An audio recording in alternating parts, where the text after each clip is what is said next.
Әлібектің әлегі. Әңгіме. Мектеп әр адам жүрек түкпіріне сақтайтын ең ұлы мекен екені рас. Ал енді сол ыстық ұядан бірге түлеген қанаттас достардың, соның ішінде таза жүрекке алғаш жазылған бала махаббаттың орны тіптен бөлек. Әлібек әдеттегідей таңғы шайын ішіп, асығыс-үсігіс сабағына жиналды.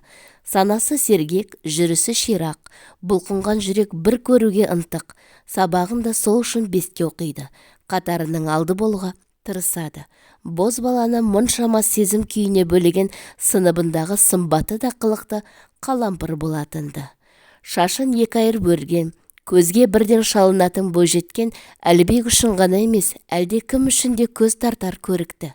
Сыртқы сұлулыққа ішкі жан дүние сұлулығы, отбасы тәрбиесі қосылғанда, одан өткен ару жоқ сияқты көрінетін бұл маңда. Бұл әрине мектеп қабырғасындағы алаңсыз ауылдағы кез еді. Кейін барлығы да армандарын желкен етіп, жылы ұяларынан пыр етіп ұшты да кетті. Әлібек оны саябақта тағатсыздана күтіп отыр. Дәл бір уақыт тоқтап қалғандай. Жарты сағат дегенде көп күттірген адамында келді. Басында өзі танымай қала жаздап, кейін ғана махаббат екеніне көзі жетіп, көңілі орнықты. Иә, қалаға оқуға түскенде танысқан махаббаты. Тіке сөйлеп, еркін киінетін қалалық қыз аздап боянған. Әлекеңнің танымай қалатында жөні бар. Әлібек қаланың осы керімін көріп, ата-анасы үміт еткен болашақ келіні, яғни қалампырды уақытша ұмытқан. Ол қазір басқа қалада мұғалімдік оқуын оқиды. Көзден кеткен соң көңілден де кете бастаған. Әлібек күндіз оқуын оқиды, кешке қосымша жұмыс жасайды. Ауылдан бір тиын да сұрамайды, бір тиын да бермейді. Барлық тапқан таянғаны махаббат екеуінің күнделікті кездесуі мен керек жарақтарынан аспайды. Махаббат қалада анасымен тұрады, ал әкесі жайлы Әлібекке тіс жарып ештеңе айтпаған. Аңғал әрі сенгіш Әлекең болса қазбалап сұрамаған. Алғашында Әлібектің ойы оңға, санасы санға жетті. Ақылына жеңдірсе, қалампыр жүрегіне жақын, сезіміне ерік берсе, махаббат басым. Ақыр аяғы студенттік есте қалар, қызық шақты бірге өткізген махаббатты таңдаған. Сырттай қарағанға жап-жақсы жарасымды жұбақ, ал болашаққа деген көзқарастары бірдей келе бермейді. Әлібек бір үйдің жалғыз ұлы. Ауылдағы жастары егделеп қалған ата-анасынан бағып қағатын бір жұмсақ келін керек ақ. Ал оған көнетін махаббат па? Өткенде, егер қалада тұрсаң ғана тұрмысқа шығам деп кесіп айтқан. Әлібек енді не істесін? Жалғыз-ақ тапқан амалы алып қашу. Босағадан бір аттатып алсам, арғы жағын көре жатарым деп түйген. Ауылдағыларға бір ауыз ескертті де жолдастыққа адал досжан досының ау деймен ауылға бірақ тартты. Махаббатқа үйдегілермен таныстарым деп өтірік айтуға тура келді. Жеңіл мәшіне қала маңындағы ауылға бір сағатта жетті.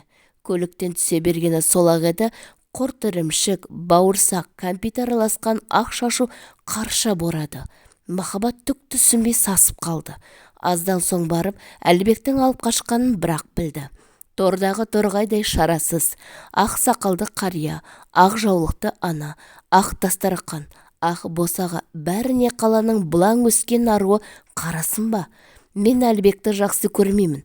Студент кезде оны ақшасы үшін ғана жақсы көрдім, және ешқашан ауылға келін болмаймын, жіберіңдер мені деп қиғылық салды. Үлкендер сабырға шақырып көріп еді, көкпеттеніп көнбеді.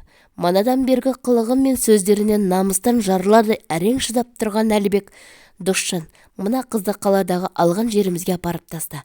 Бұдан былай бұл қыздың бет жүзінде көргім келмейді, деді ашулы үнмен. Сол кезде Әлібекке анасы келіп, балам, көптеп күткен келініміз осы ма?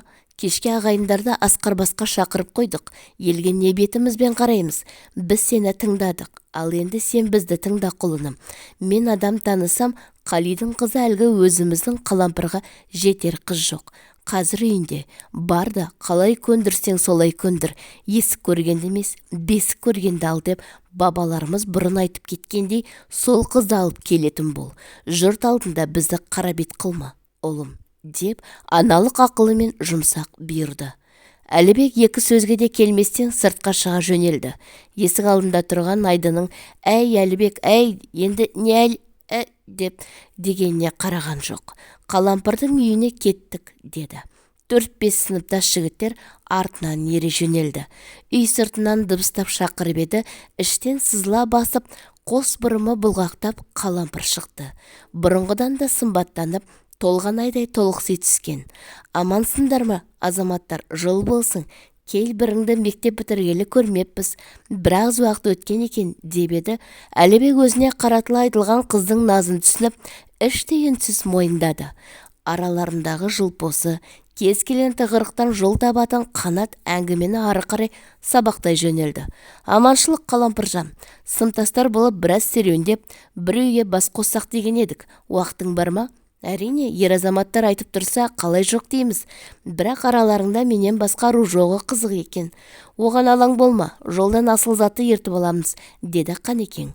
Жарайды онда, күте тұрыңдар. Ата-анама ескерте салайын деп үйіне кіріп кетті. Бәрекелді, Құдай сәтін салсын, деді жігіттер көңілденіп. Көп ұзамай Қалампыр да шықты. Қалжыңдар жарасқан замандастар қарқылдай күліп, Әлібектің үйіне бетке алды.